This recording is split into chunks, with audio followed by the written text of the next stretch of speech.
My name is Millie Brown. I'm 11 years old. There are many shows out there to watch. Between standard television shows to streaming services and everything in between, there is a lot to enjoy. But every once in a while, there is a show that rises out of nowhere to captivate the hearts and minds and other senses of viewers. Easily one of the biggest shows to do that in recent years is that of Stranger Things. The hit Netflix show helped define the brand for many years. And Season 4 is coming with many big expectations in tow. With that, allow us to tell you 10 reasons why we love Stranger Things. Be sure to like the video and subscribe to the channel. Do you want to win any of these items on your screen? If so, be sure to watch the whole video, leave a like, and comment the hidden message. And with that being said, let's get right into the video. Number 10. It's a really good show. Millie, it was your first kiss, is that right? Yep. We know that this first entry may sound too basic, but let's be honest here. Sometimes you just want to watch a good show. Regardless of the genre, the characters, if there are any big names in it, and so on and so forth. Sometimes you just want to watch something that'll keep your interest, even if it's only for as long as a Netflix binge. And Stranger Things most definitely does that. Whether it be the cast, which we'll get to, or the monsters, which we'll definitely get to, or the various other big things and little things that make the show work. The show works. It's entertaining. And what's more, it's done what few other shows have done in regards to maintaining consistent quality, not getting too big for their britches, and knowing not to sacrifice things in order to stay ahead of the curve. The showrunners clearly know what they're doing. They have the perfect cast and know how to use them. That's to be respected and praised, and anyone who watches Stranger Things is more than likely going to enjoy it very much. Number 9. The cast is well-rounded and well-cast. You can't find a better group of kid actors than we have in Stranger Things. Fun fact, when the showrunners of Stranger Things were going around and looking for who they needed to play the main kids of the Hawkins crew, they interviewed over 1,000 kids. Think about that. They could have gone to certain child stars and asked them to play them, but instead, they went and cast a wide net and worked hard to make sure that they had the perfect players for every role. Millie Brown even almost missed out on being 11 because of how late in the audition she was in regards to the count. But the casting worked out, and everything is awesome because of it. Who doesn't love the cast members and the characters they play? From 11 to Mike, to Will, Dustin, Steve, Lucas, Nancy, and of course, Jim Hopper and Joyce. Everyone shines in their roles, and many of the cast, including David Harbour, Millie Brown, and Finn Wolfhard, have found their careers catapulted into superstardom because of how good they are in Stranger Things. And Winona Ryder has had a career resurgence of sorts. In a show like this, the casting matters, and the Stranger Things crew knew that and made it count. We're grateful. Number 8. Indiana versus everywhere else. Earth, America, Indiana, Hawkins. I want you to think about some of your favorite shows. I'm talking the big names like NCIS, FBI, The Rookie, Blue Bloods, Chicago PD, The Blacklist, and on and on. You'll find a very common thread in many of those shows. They're set in big cities or areas of influence. New York, Chicago, Los Angeles, New Orleans, Atlanta at times, and much more. The reason this is because they're big cities where you would expect big things to happen in them. Plus, they're locations you sometimes want to go to and see for yourself. They're also easy to pass off in a pitch meeting and give people an image of what's coming.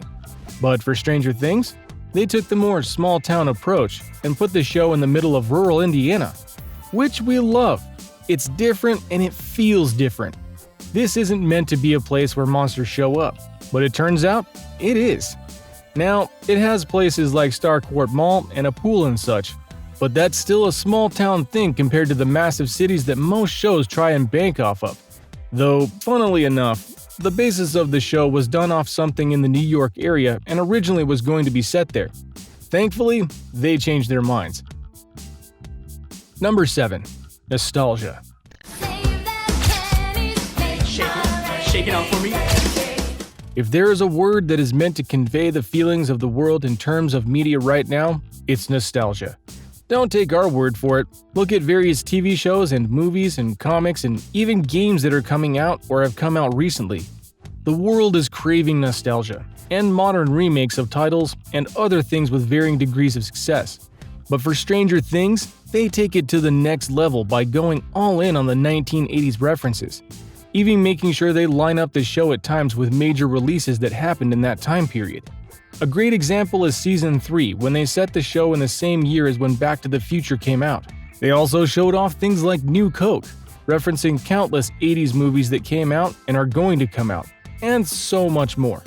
We're big into nostalgia ourselves when the venue is right, and this is definitely one of those things.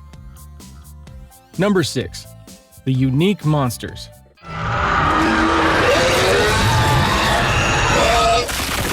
Believe it or not, horror is honestly something that is hard to do. It's not enough to just scare people. That can be done easily. But you need to make horror in a way that is meaningful, powerful, and truly scary to your core. To that end, the world of Stranger Things twists your expectations by giving you not just monsters, but monsters that you honestly haven't seen before, from a realm that you haven't heard of before, via the Upside Down. Now, yes, there have been unique monsters over the years, especially in sci-fi films and shows, but with Stranger Things, they truly built a realm around these creatures, and throughout the seasons we see more and more of what the Upside Down can bring. From the classic Demogorgon, to the Vines, to the Demodogs, to the Spider Monster from Season 3, and the big bad of them all, the Mind Flayer. These monsters are meant to not just scare you, but to put fear in you when they show up, because every time they show up, bad things tend to happen. People die, things get destroyed, sacrifices are made to the Mind Flayer, and so on and so forth. These aren't just monsters, they're a force from another realm, and that's terrifying. Number 5. The soundtrack.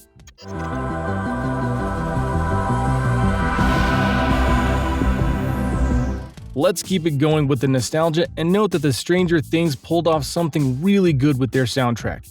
While they do have some original tracks like their theme song, they bring in all the 80s goodness with their music as well. Just in Season 3, we got classic tracks from The Who, Madonna, Foreigner, The Pointer Sisters, REO Speedwagon, and even Weird Al Yankovic.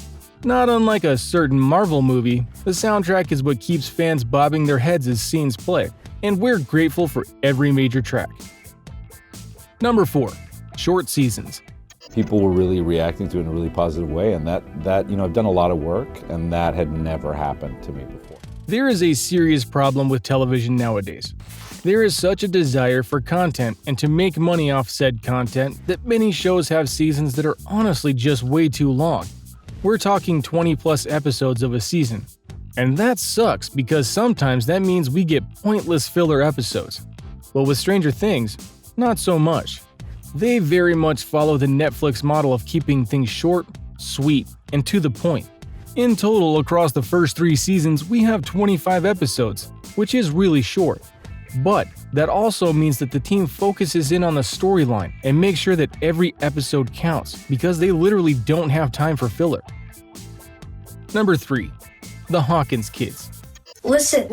This is probably the most serious, most important thing ever. We already touched on the cast before, but we feel the need to touch upon them again for a simple reason. The main kids of this show are awesome. They're not the typical protagonists of a series like this. They aren't the kids of destiny, nor do they all have superpowers and must defend their world. They're kids caught up in a series of crazy events, and they're just trying to survive it. The first season was even just about them finding their friend Will, who had been taken to the Upside Down. Their loyalty to one another and their desire to make Eleven feel welcome in their group is very touching. They're close, and we see that every episode. They do parties for one another, play D&D, go to movies, eat out, etc. They're kids, and we can all relate to at least one of the crew. Number 2. Atypical story. Go to a movie and it would feel like a magical experience. And I think some people have the experience of Stranger Things being this magical thing. Stranger Things as a whole is an atypical kind of story. From the Upside Down to the various forces trying to control it for themselves, to the way that the science somehow actually explains everything that's going on, and more. Stranger Things does things a certain way that many other shows should take note of. And just when you think that you understand what's about to happen next, you don't. The Russians invading, the skin monster in the hospital, the disappearance of Hopper at the end of Season 3, it never really goes the way you think. And that just makes us so excited for what Season 4 will bring. Number 1. The power of Netflix. Yeah, I think it's I like it. it's a look. Stranger Things is in many ways the flagship of Netflix original content, especially now with various things going on behind the scenes. And Stranger Things made you appreciate how they do things, because you can watch it all at once. Yep, you can binge it and then be talking about it with your friends the next day. Who doesn't love that? Yes, that almost means that it's over too soon and you have to wait a long time for it to return. But hey, sacrifices for the greater good. A simple reminder on how to enter our brand new giveaway. We will be giving away either an iPhone X Max, the new iPad mini, or a MacBook Pro. It's really your choice. So be sure to leave a like, comment the keyword, subscribe, and turn on notifications to enter the giveaway. It's really that simple. Go for it. So, what did you think? What did you think of this look at Stranger Things and why we love it so much? Do you love it as well? And if so, what are your favorite elements from it? Which of the main characters did you dig the most? And what are your personal expectations for Season 4? Let us know in the comments below. Be sure to subscribe, and we'll see you next time on the channel.